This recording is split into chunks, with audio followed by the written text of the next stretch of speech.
We have made so much progress, historic progress. For the first time in U.S. history, the national debt hit a record high today. $35 trillion in debt. That's $104,000 per American. $35 trillion. We did it. Congratulations. Put it in context for me. How big of a problem is it?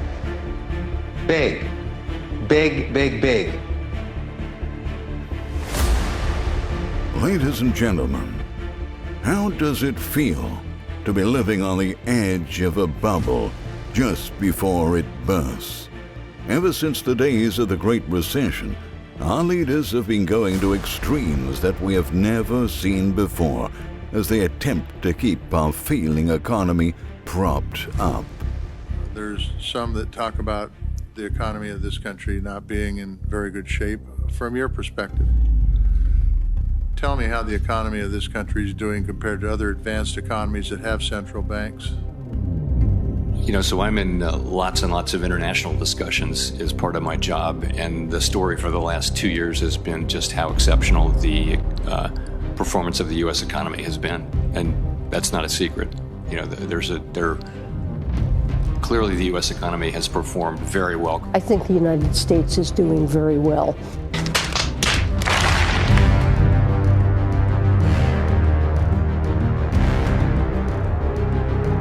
The Federal Reserve has created trillions upon trillions of dollars out of thin air and pumped it into the financial system. Our politicians in Washington have been on the greatest debt binge in the history of the world. And as a result, our national debt has soared to truly horrifying levels. On Monday, our national debt reached $35 trillion. And even the New York Times is admitting that it's growing more quickly than many economists had predicted. The storm clouds are gathering, and an epic crisis looms large over the future of our great nation. Our mountainous and unsustainable national debt is the most significant, in my opinion, long-term threat to our economic prosperity as well as our national security. The House Budget Committee released some numbers about how rapidly our debt has been growing over the last 12 months. $196 billion in new debt per month. $6.4 billion in new debt per day, $268 million in new debt per hour, $4.5 million in new debt per minute, or that's $74,401 in new debt per second. The third number in that list really stands out to me. $268 million is being stolen from future generations of Americans every single hour of every single day, and hardly anyone seems to care. We are literally committing national suicide. Fair to say you simply flooded the system with money? Yes, we did. That's another way to think about it. We did. When a government borrows money which must be paid back later, prosperity in the future is being sacrificed for more prosperity in the present. We were $10 trillion in debt when Barack Obama entered the White House, and now we are $35 trillion in debt. We have literally destroyed the bright future that our children and our grandchildren were supposed to have. But all of this borrowing has allowed us to enjoy a standard of living that is far higher than what we actually deserve. Unfortunately, we have reached a point where economic conditions are steadily getting worse, even though our government continues to pile up mountains of new debt. We are on the verge of a debt crisis in the United States. When we have a recession, we've never entered a recession with this much debt, not even close. So what are we going to do? With the budget deficits are so high, They're higher than they normally are during the recession. So imagine where they're going to go. This is uncharted, extremely dangerous territory. And nobody even wants to acknowledge it. It is because they can't, because, there's no solution here.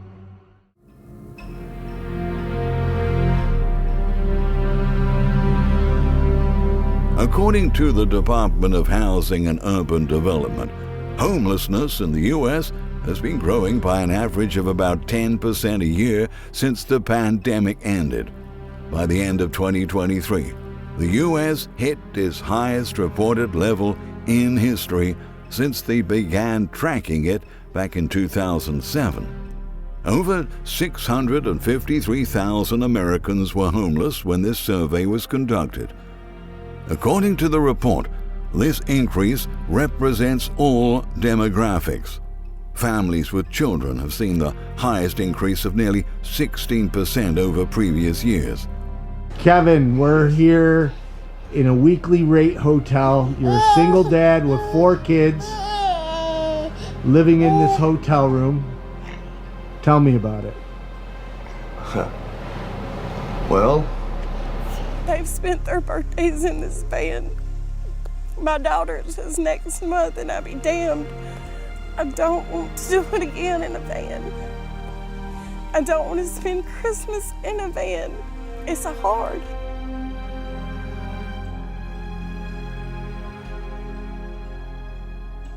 There is also a common concern for the number of young homeless living on the streets. That same report says that the 4 states that have the largest problems with homelessness are California, New York, Florida, and Washington. New Hampshire and New Mexico saw the largest increases in homeless people, 52% and 50% respectively. New York came in third, moving up by 39% since the last survey. In addition to growing homelessness, we're also seeing poverty and hunger rise all over the nation. In 2023, more than 12% of the nation was living below the poverty line, and nearly 13% said they didn't have enough to eat. Ann Oliver, CEO of the National Alliance to End Homelessness, said more people are becoming homeless for the first time. This increase is due to people becoming unhoused faster. They have no place to go, so they end up on the streets. Our national debt has gone from $10 trillion to $35 trillion since Barack Obama first entered the White House, and our economy is still crumbling. This represents an epic failure of historic proportions. We have accumulated the largest mountain of debt in the history of the world, and most of the population is still struggling. But all of this money has created an immensely painful cost of living crisis. Today, there are 6 major U.S. cities where you will only be able to live a middle-class lifestyle, even though you're making around $200,000 a year.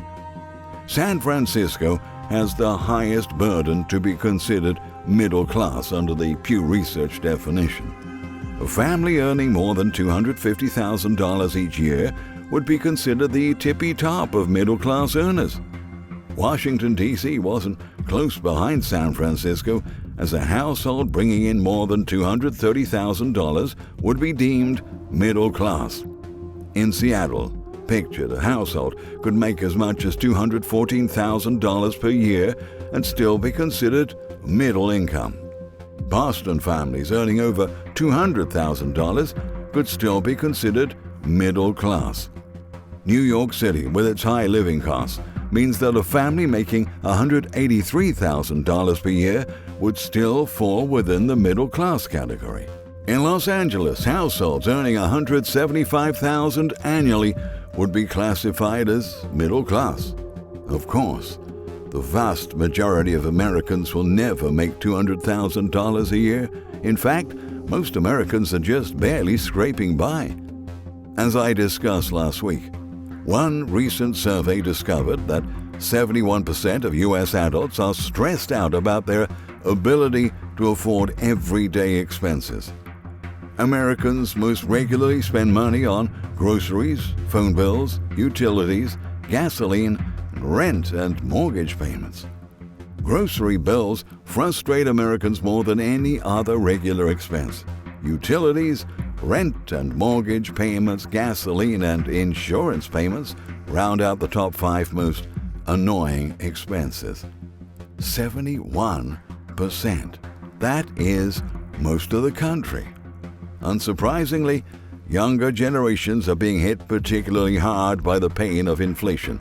Financial stress levels are highest among millennials, 77%, followed by Generation Z, 75%, and Generation X, 74%. Baby boomers reported experiencing the least financial stress, although at 59% it was still more than half of those surveyed. Those that follow my work regularly know that I tend to rant about rising prices at the grocery store. Sometimes it's hard for me to believe that these prices have gotten so high, and it appears that a lot of people out there agree with me. Another recent survey found that 80% of Americans have observed a notable increase in grocery store prices. More than a quarter of respondents said that the increased costs have led them to occasionally skip meals, while about 1/3 said they spend more than 60% of their monthly income on mandatory expenses such as food, utilities, and rent. Food has certainly become ridiculously expensive, but we actually spend far more money on housing. Are you constantly stressed out about your finances? If so, you certainly are not alone. Unfortunately, things are only going to get worse from here. Decades of incredibly foolish decisions have set the stage for a colossal collapse. The bubble we have been riding will inevitably burst. And once that occurs, the consequences will be absolutely excruciating. Here in 2024, red flags are popping up on an almost daily basis. For example, shares of the Ford Motor Company recently plummeted by 18% on a single day due to very disappointing results. Ford, which avoided bankruptcy back in 2008-2009, is far from any sort of such disaster, but the free fall in shares after the company missed Wall Street's earnings expectations is the leading example of the uphill battle automakers face for the remainder of the year. As conditions get even worse during the second half of this year and beyond, our leaders will attempt to stabilize things by doing even more of what they have already been doing. But that will just make the cost of living crisis even worse, and it will just make our long-term problems even worse. Of course, our long-term problems are rapidly becoming our short-term problems. The entire system is convulsing with tremors, and our bubble economy is slowly but surely heading towards a date with oblivion. Thank you for watching.